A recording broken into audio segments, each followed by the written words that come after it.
Yo, yo, it's Kaim. And we're just going to talk for a few minutes about the Lakers. It was all good just a week ago. We had won 20 or 24. Of course, number one defense since January 15th. Number one defense, number one record since January 15th. Number one defense, number one record since we got Luka Doncic. LeBron had turned the corner defensively. And the Lakers are winning games without starters. Won a game without Rui. Won a couple of games without AD before the trade. Won games with Luka not shooting well. And then the Brooklyn game, or the Boston game. Actually, let me rephrase. Then the Boston game. You lose a tough one to Boston, and LeBron gets hurt, and that kind of changes the trajectory of what's going on. So now we're sitting here, have lost 3 straight. Let me see what our record is in our seeding after last night. Last night took the L to the Bucks. Tonight got the game against the Nuggets, which is another very tough game. So let's see, 40-24, still the 4 seed. Okay, I thought they would have fallen to the 5th, but they're still a couple of percentage points ahead of, or less than 1 percentage point ahead of the Rockets. So Thunder are first. Nobody's catching them. They're out of here. Grizzlies and Nuggets tied for second. Lakers third. Rockets right on their heels. So if the Lakers drop the game tonight, they'll probably fall to 5. And then I think the Warriors are streaking up from the 6, trying to get to the 5. And it is possible with 20 games left and no LeBron, in the way that the Lakers have looked and the way that the Warriors have looked. Warriors won 6 straight. Lakers lost 3 straight. It's technically possible that the Lakers fall all the way to the 6. But of course, as we know, 5-6 leaves you on the same side of the bracket in the playoffs, leaves you on the same side, leaves you with the same first round matchup. But home court advantage is very important. That's why the 2 seed was going to be very important. You could have home court advantage in the first 2 rounds, especially if you do end up running into a team like Denver that has given the Lakers a lot of trouble, although they handled them the other week pretty easily. So I don't want to spend too much time. I want to spend time talking about 2 things. One, why have the Lakers looked worse as Luka's looked better? Luka just had a 30-point half against the Bucks, and they got blown out and never really had a chance to control the game. And is this skid strictly because we played Boston, who is the best team in the NBA? I don't care. Argue with me in the comments. Let me know why OKC is the best. Let me know why Cleveland's the best. But Boston's the best team in the league to me. And then LeBron got hurt. So, how much of these things can be attributed to those things? 3-game losing streak. I mean, we still have won 20 of the last 27. Still a good record. Probably still close to tops in the league over that span. Of course, by that point, Cleveland, OKC, even Boston probably mix in a little bit. But we're right there. So last night, Luka dropped 29 in the first half. A couple of nights ago against Boston, he had a 34-point triple-double or near triple-double. And Luka has just gotten more and more comfortable. The step back 3. I wasn't watching every Luka game. I watched the finals and I saw he was hitting amazing shots, but the consistency at which he hits his difficult shots is hard to conceptualize. Genuinely. I feel like he's shooting 80% on end of the shot clock grenades that they throw to him. Yesterday, he was done in the corner, getting guarded up by AJ Green. They tossed the ball with like 4 seconds on the clock. This man took his time, got space, jab step, little swing through, boom, boom, step back, 1-legged 3-pointer. And I've seen LeBron try to come off the screen and take the 1-legged 3-pointer. He misses every time. He's probably shooting 10% on those. And every time it's a highlight. LeBron, he looks great. Nah, he's shooting 10%, but Luka can hit that. Luka's shooting, I feel like 50% on his heat checks. I mean, all Luka has to work on is actually, interestingly, his mid range and 2 point. His mid range and 2 point. Now, I didn't pull the stats before this, and I really should have, but I feel like I test his mid range and then turning the ball over a little bit.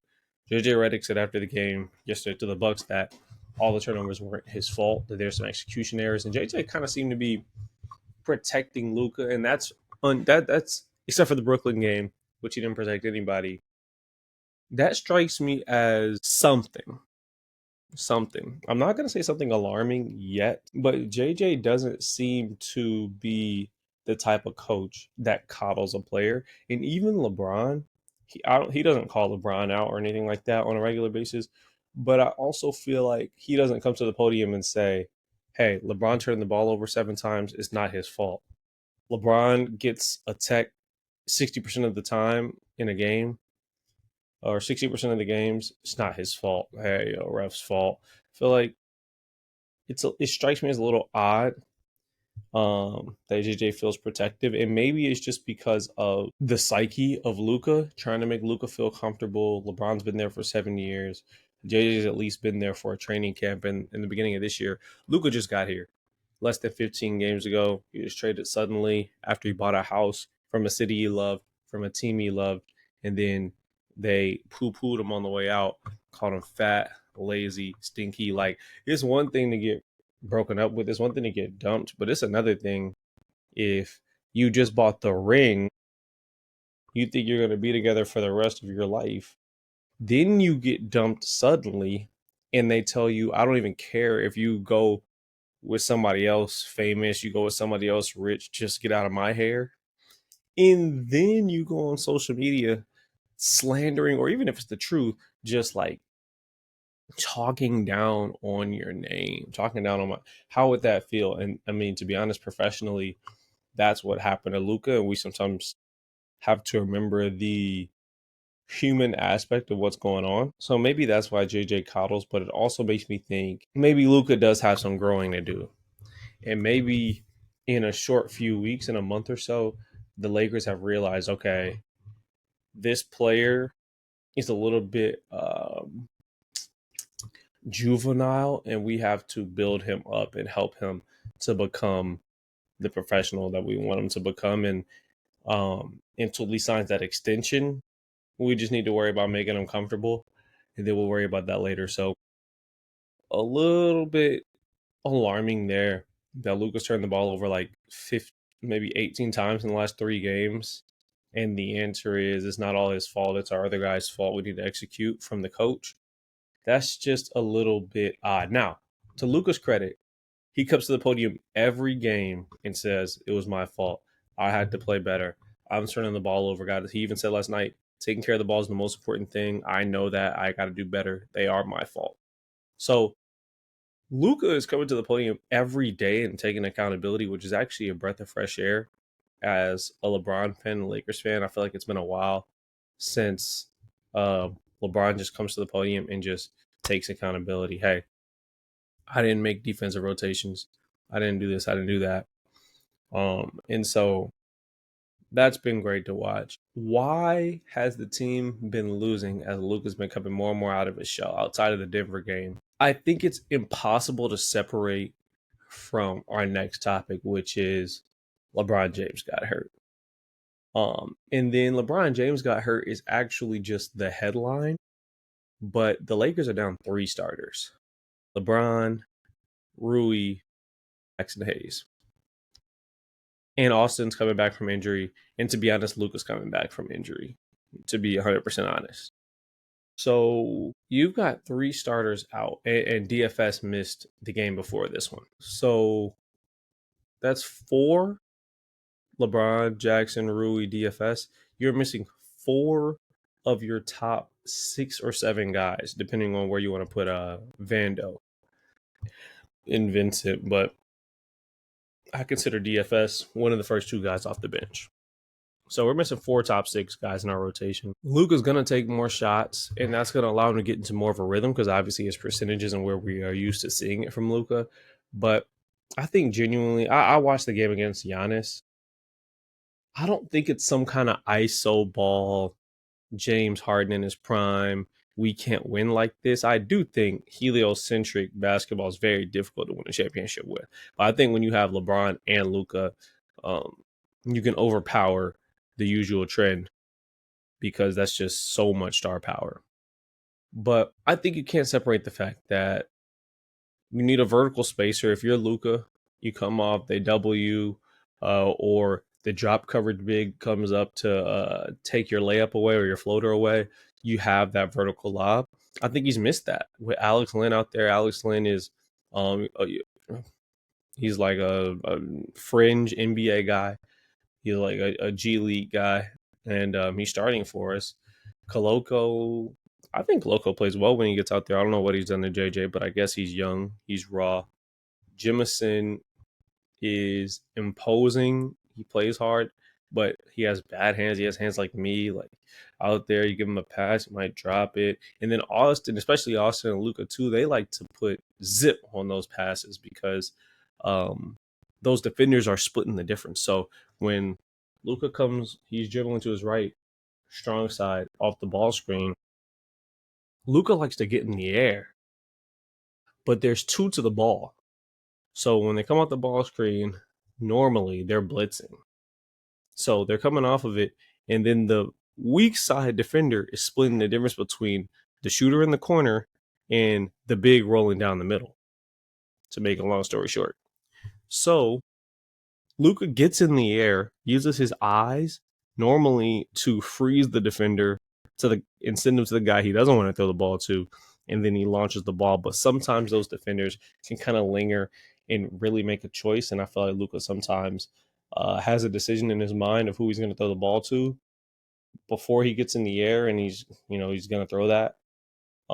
Which I get, from a passer that good, you can accept a couple of those a game. But I think that's rubbed off on Austin a little bit as well.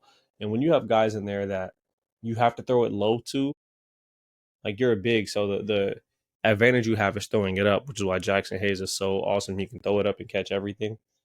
Um, but when that guy is Vando in the middle or Jemison or Lynn, your offense is just significantly worse because Jackson Hayes is already not like a high level shot creator for himself. So to downgrade from that, like Jackson Hayes was starting, and people were making fun of Jackson Hayes as a starting center. So imagine the guys that are 2 or 3 levels behind him. Like Alex Lynn was sitting on the couch a month and a half ago. So we're missing that. Rui is an absolute knockdown shooter. So instead of Rui, you have DFS, who's a good shooter, or Dalton Connect, who perception wise is a good shooter, but he's not shooting the percentage that Rui is, or Vando, who's a non shooter, playing those minutes that allows more defense to be able to crater to Luca's side.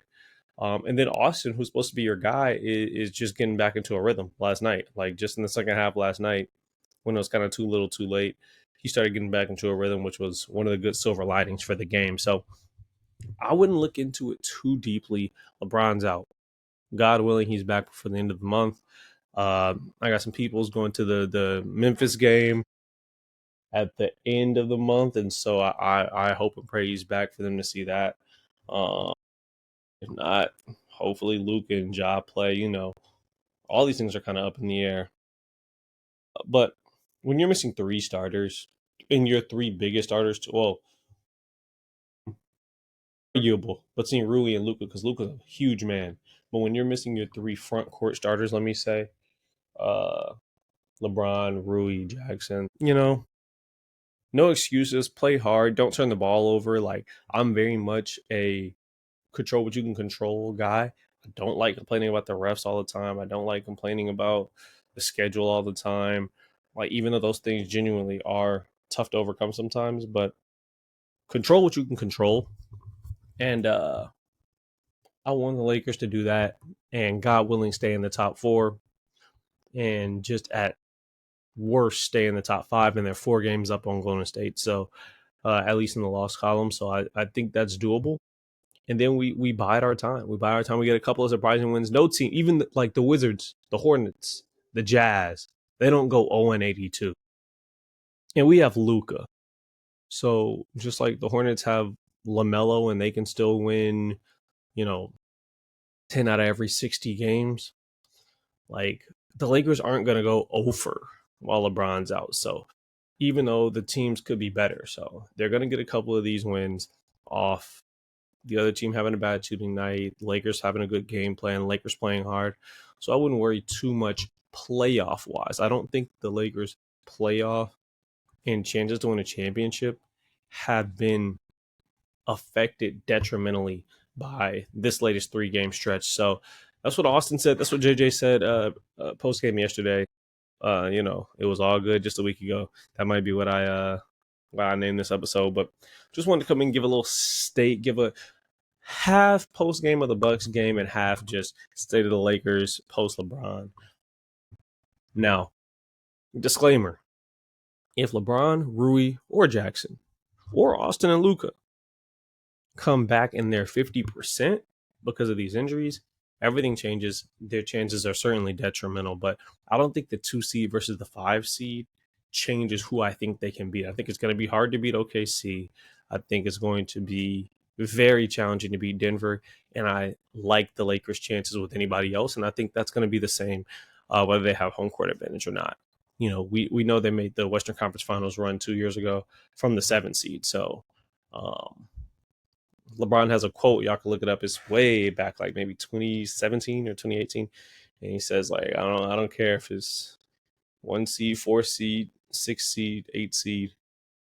If I come into your building for game 1, it's going to be very challenging. And I think that's true. So hang on, Lakers fans. Hang on, LeBron fans. We're going to see what's up with this. And we'll get back soon. And I'll check on y'all later. Peace. It's Kane.